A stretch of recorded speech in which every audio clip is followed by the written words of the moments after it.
So today we're going to take a look at section 1.1, mathematics and problem solving. In particular, we're going to look at a 4-step problem solving process.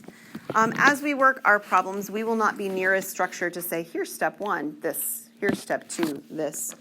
This is more informal than that. It's so that you can have a way of structured thinking through how to do problems.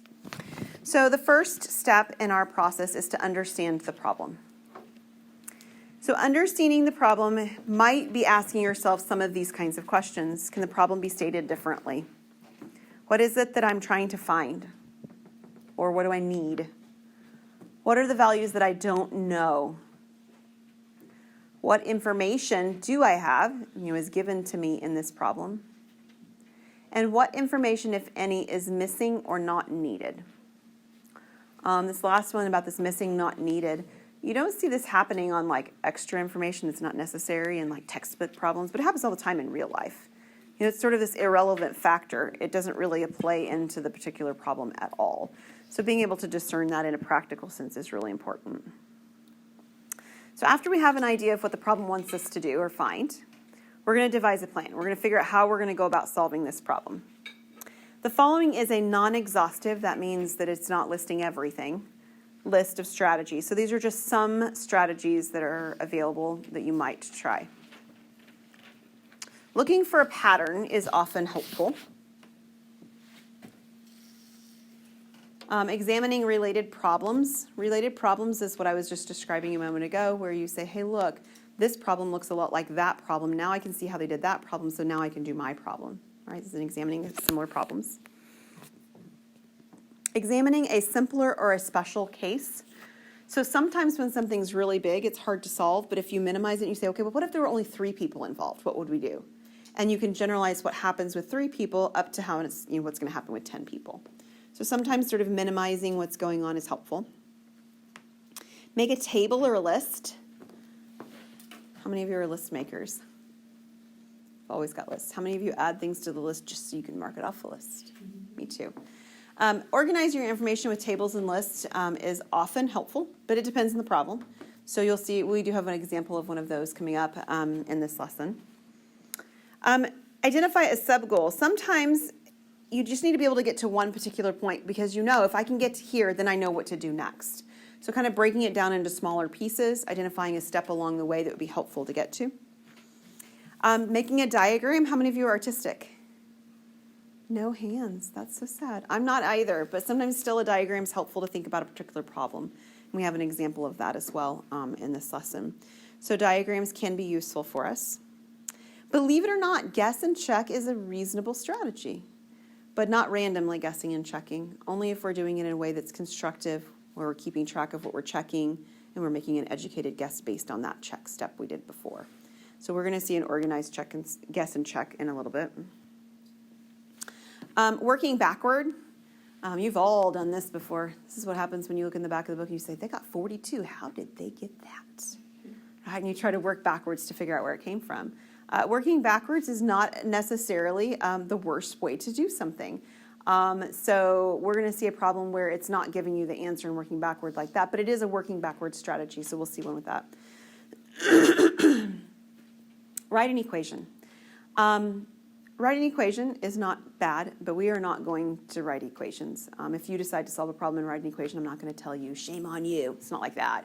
But the kids that you guys are going to be working with, by and large, except for those of you who maybe get to that 7th, 8th grade level, are not at the point where they're thinking in terms of equations. So everything that we do does not require an equation. It does not require algebra to solve the problems. Okay? It doesn't mean they couldn't be done with algebra. There's one in particular that we're going to see in this lesson where we can definitely do it with algebra, but that's not the goal of the problem. The goal is to do something different than that, okay, with some other kind of strategy, some lower level of thinking that we can get to before algebra. All right, so once we have a plan, we're going to carry that plan out. So we implement the strategy from step 2, whatever we decided to use, do any of the actions or computations needed. Pay attention to the language that's used. Check our steps along the way, either formally, which means, double checking that I really did 5 times 3 and not 6 times 3. That's formally. Or intuitively, where we say, does that make sense? I don't think that makes any sense. right? The answer at the end gives you like 4.2 babies, and you're like, can't have 0.2 a baby. Something's wrong. Okay, and then keep an accurate record of all your work. Cannot tell you how frustrated I get at my 7th grade son who just does his work all over everywhere, and then he has no idea where he went wrong. And I'm like, well, is there any wonder? I mean, if you don't have an organized way of working with it, then when you do make a mistake, you don't have any way to go back and try and figure out where the mistake was. So keep an accurate record of your work. And the last thing is to check your work, to decide if your answer is reasonable, right? That's my 2.4 babies or 4.2 or whatever I said before. It's not reasonable. And then the checking the accuracy means, does it actually like mathematically work, right? Is it really truly the answer to the problem? So we're going to look at Gauss today. Gauss, that's how you pronounce his name, was actually a very famous mathematician, and he was a very bright child. This is a reportedly true story, happened to him when he was very young, early grade school. His teacher gave him an assignment. You guys, I'm sure, would never do this, ever. His teacher wanted him to add up the numbers from 1 to 100 because he or she, the teacher, wanted it to take them some time. And not necessarily that adding up is a bad skill, but this is a tedious process. It's going to take your kids a long time. But actually, Gauss answered the question quite quickly, which I'm sure did not make his teacher smile, actually, because this is not the assignment that she was wanting him to be doing quickly. What I'd like to show you is what Gauss did and how we can use that strategy and that thinking that you may not have ever seen before today on other problems. Okay? So here's our guy Gauss. Here's what he's wanting to do. He's wanting to add up 1, 2, 3, all the way up to 100. So 98, 99, 100, right? He's wanting to add these numbers up. So we're going to call this, if you want to put this as an equation, we are going to call this a sum, and we're going to say that this is equal to some number s. This is the equation it's going to get right here. So what Gauss does, and I'm going to show it to you in a different way, but what he really does is he notices that if he pairs these up front to back, they all add up to the same thing, right? So what's 1 plus 100? 101. What's 2 plus 99? 101. What's 3 plus 98? 101, right? So if he pairs them all up, they add up to a bunch of 101s. But the question is, how many 101s? Because it'd be a lot easier to add 101 to itself a bunch of times than different numbers to themselves a bunch of times, right? So here's how this works. Okay, so this pairing is what's happening, is that we're going to pair them up in reverse order like this. So here's my 100, my 99, my 98, and then 3, 2, and 1. And we're just going to write it like you would in, first, second grade, where you draw the line underneath and you add things down. So this one's 101, and this one's 101, and this one's 101, all the way to the end. And the question is, how many 101s are there? So how many are there?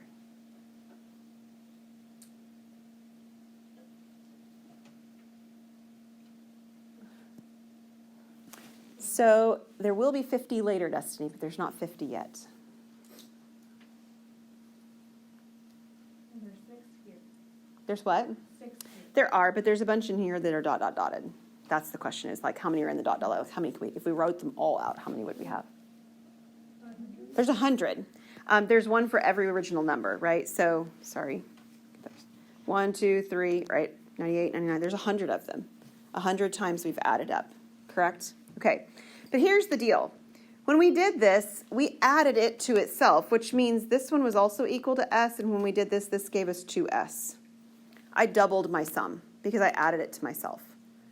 Right? Every number at the beginning got added to the number at the end, and we worked our way through right there, right? But the same thing happened to the ones at the end getting added to the ones at the beginning. So there are, like you just said, 100 of these.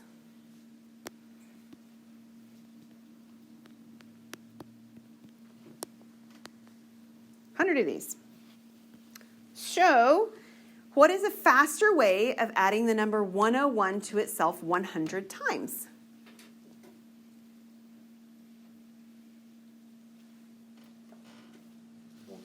Multiplying. So if we were to take that and take our 101, and instead of adding it to itself 100 times, we multiplied it by 100, we would have that value. So what is 101 times 100? 10,100.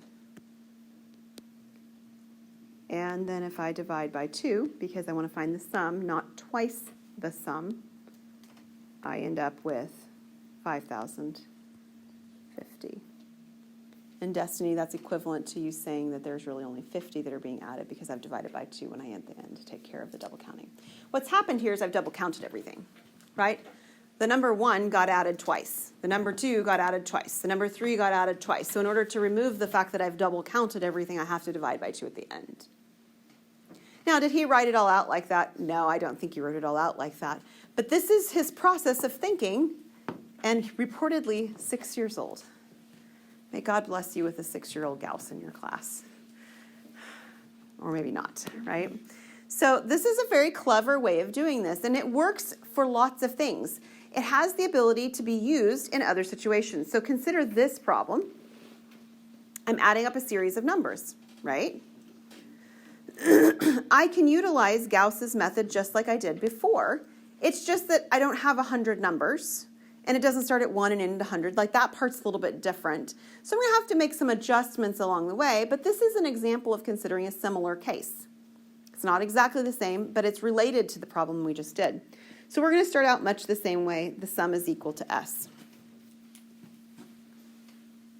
And we're going to add to it the same values that we had from before in reversed order. So this one ends at 147. And every number is represented. It's 36, 37, 38. There's no skipping around. We'll talk more next class period of what happens when you skip around, because something else is going to happen if the numbers don't have every number in there. So 147, I have 146, I have 145. And then at the very end, that 146 has to be added. The 146 has to be added to 37 and 36. All right, so I'm just flipping them around, just like in the Gauss problem specifically. And we notice that each of these sums should, if we've done it right, all add to the same thing. So what is 36 plus 147, and so on?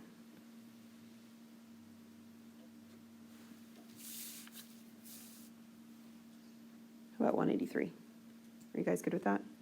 Awesome. So it's a bunch of 183s.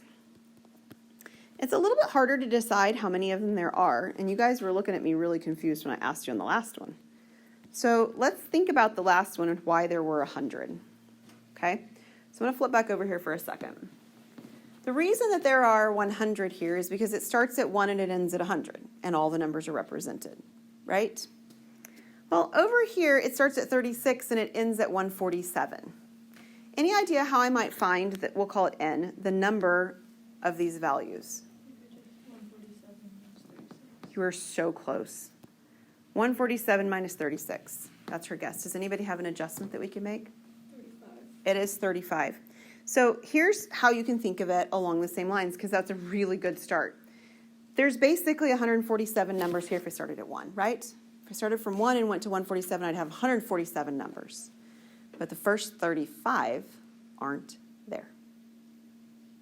It starts at 36.